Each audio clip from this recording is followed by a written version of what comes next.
سامعین گرامی السلام علیکم ورحمۃ اللہ وبرکاتہ۔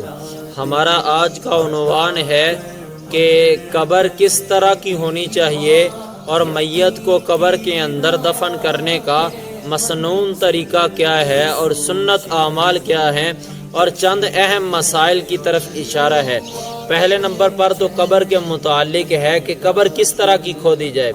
فرمایا کہ قبر کی دو قسمیں ہوتی ہیں، ایک ہے قبر کھود کر اس سے آگے سیدھی قبر صندوقی قبر کھودا جاتا ہے کہ جس طرح قبر کھودی ہے اس کے درمیان چھوٹا سا اور گڑھا کھودا جائے، اس کو صندوقی قبر کہتے ہیں کہ سامنے میت کو دفن کرنا۔ اور اسی طرح ایک ہوتی ہے بغلی قبر، یعنی کہ قبر کھود کر پھر قبلے کی طرف چھوٹی سی اور کوٹھڑی بنائی جائے تو اسے کہتے ہیں بغلی قبر۔ تو اب بہتر طریقہ تو یہی ہے کہ بغلی قبر کو کھودا جائے، کیونکہ خود حضور علیہ السلام کی جو قبر کھودی گئی تھی وہ بغلی قبر تھی۔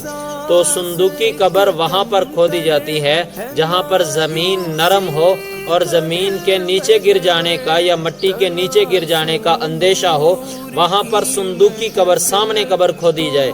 اور جہاں پر زمین وغیرہ سخت ہو وہاں بہتر تو یہی طریقہ ہے کہ دائیں یعنی کہ قبلے بغلی قبر کھودی جائے، چھوٹی سی کوٹھڑی اور کھودی جائے، اس کے اندر میت کو الگ دفن کیا جائے۔ تو اب یہ دونوں طریقے بہتر ہیں جو آپ کو مناسب لگے، لیکن ان دونوں میں جو بہتر ہے اور خود حضور علیہ السلام نے کی جو قبر بنائی گئی تھی وہ تھی بغلی قبر، یعنی سیدھی کھود کر پھر قبلے کی طرف کھودی گئی تھی قبر۔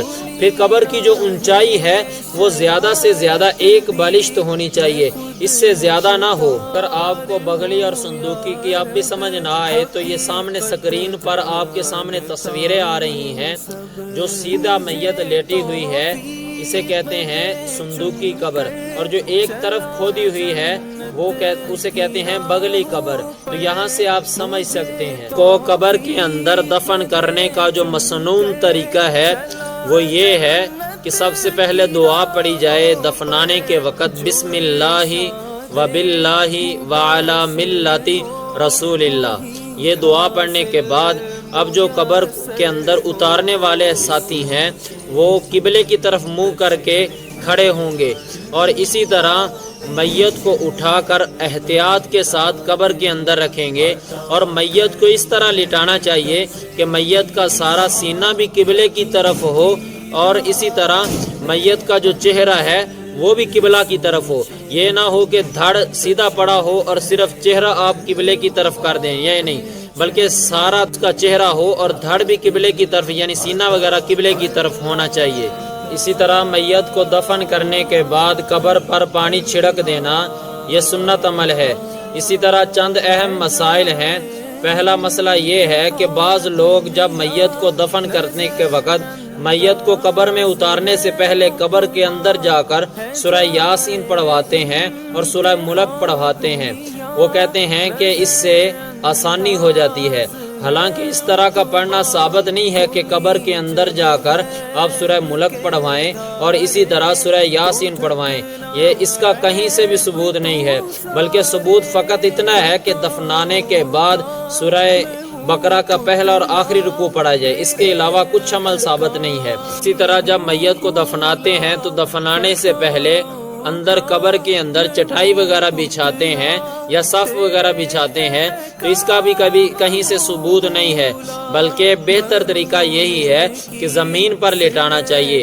چٹائی وغیرہ کا یا کپڑوں کا بچھا دینا یہ کہیں سے ثابت نہیں ہے۔ اسی طرح بعض لوگ دفناتے وقت دفنانے کے بعد دعا مانگتے ہیں، اس کا تو ثبوت ہے، لیکن بعض لوگ جب قبرستان سے باہر نکلتے ہیں تو 40 قدم پہ آ کے دعا مانگتے ہیں، پھر 70 قدم پہ آ کے پھر دوبارہ دعا مانگتے ہیں۔ ان دونوں دعاؤں کا مانگنا شریعت کے اندر کہیں سے ثابت نہیں ہے کہ 40 قدم پر دعا مانگی گئی ہو پھر 70 قدم پر دعا مانگی گئی ہو، نہیں، بلکہ دفنانے کے فوراً بعد دعا مانگنا ثابت ہے۔ لہٰذا ان بدعات سے بھی بچنا بہت ہی زیادہ اہم اور لازمی ہے۔ اسی طرح ایک مسئلہ یہ ہے کہ بعض لوگ قبر کے اندر قبر کے اندر اپنے یعنی مرنے والے کے بعد سالن اور روٹی وغیرہ رکھتے ہیں، اس کا بھی کہیں سے ثبوت نہیں ہے۔ اور اسی طرح بعض لوگ سورہ یاسین پڑھے ہوئے کنکریاں یا سورہ ملک پڑھے ہوئے ڈھیلے وہ میت کی سرہاندی کے پاس رکھتے ہیں، ان کا بھی شرعی لحاظ سے کہیں سے بھی ثبوت نہیں ملتا۔ اور بعض لوگ سورۃ یاسین پڑھا ہوا تعویذ میت کے گلے میں ڈال دیتے ہیں یا کسی رسی پر سورہ یاسین پڑھ کے میت کے ارد گرد پھیلا دیتے ہیں، تو ان چیزوں کا کہیں سے بھی ثبوت نہیں ہے۔ لہٰذا آپ کام وہ کریں جو شریعت نے حکم دیا ہے۔ ایک چیز کا شریعت کے اندر ثبوت ہی نہیں ہے تو آپ اس کو بالکل نہ کریں۔ اسی طرح ایک مسئلہ یہ چلتا ہے کہ بعض لوگ قبر کے اندر اپنے پیر کا شجرہ مبارک رکھ دیتے ہیں، اس کا بھی کہیں سے ثبوت نہیں ہے۔ اسی طرح بعض لوگ جب قبر میں مٹی ڈالتے ہیں تو اس کے بعد وہ یہ سمجھتے ہیں کہ ان ہاتھوں کو دھونا نہیں چاہیے، نہ ہی کسی چیز سے صاف کرنا چاہیے، بلکہ اسی طرح ہاتھوں کو لے کے جائیں جہاں بھی جانا ہے۔ تو یہ بھی طریقہ کار شرعی لحاظ سے کچھ سمجھ میں آنے والی بات نہیں ہے۔ لہٰذا ہاتھوں کو تو دھو لینا چاہیے، مٹی والے ہاتھ ہیں، چہ جائے کہ ہم یہ کہیں کہ دھونا نہیں چاہیے۔ اسی طرح بعض لوگ قبر پر کھڑے ہو کر انگلی کا اشارہ کرتے ہیں اور مرنے والے کو آواز دیتے ہیں کہ اب تیرے پاس فرشتے آ رہے ہیں، اگر وہ رب کا کہیں تو تم کہہ دینا میرا رب اللہ ہے، اگر من نبیو کا کہیں تو تم کہہ دینا میرا نبی محمد مصطفیٰ ہے، اسی طرح دین کا پوچھیں تو تم کہہ دینا میرا دین اسلام ہے۔ حالانکہ یہ کہیں سے اس کا ثبوت نہیں ملتا کہ میت کو آوازیں دے کر باہر سے اس کو سوال و جواب سکھایا جائے۔ اسی بعض لوگ قبر پر گلاب ڈال دیتے ہیں، گلاب کی پتیاں ڈالتے ہیں یا اگربتیاں لگاتے ہیں یا چراغ جلاتے ہیں۔ اب یہ سب فضول خرچی میں آتا ہے۔ ہاں آپ کچھ پتے ڈال دیں سبز رنگ کے، وہ فضول خرچی میں نہیں آئیں گے، لیکن پھول خرید کر انہیں ڈال دینا کہ میت کو خوشبو پہنچے گی یا اگربتی سے خوشبو پہنچے گی، تو یہ کہیں سے بھی ثابت نہیں ہے، بلکہ یہ فضول خرچی میں آتا ہے۔ اور دوسری بات یہ ہے کہ میت کو خوشبو اگر وہ نیک ہے تو جنت کی کھڑکی کھول دی جاتی ہے، اوپر سے آپ جتنی مرضی خوشبو قبر پہ لگا لیں وہ اس تک پہنچنے والی نہیں ہے، وہ تو کئی فٹ نیچے بیچارہ پڑا ہوا ہے۔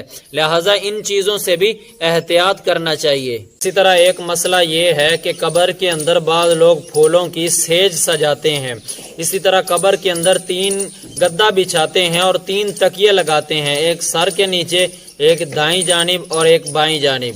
تو یہ کہیں سے بھی ان کا ثبوت نہیں ہے، ان سے بھی احتیاط کرنا بہت ہی زیادہ اہم ہے، بلکہ شرعی لحاظ سے شریعت کے عین مطابق آپ میت کو دفن کریں۔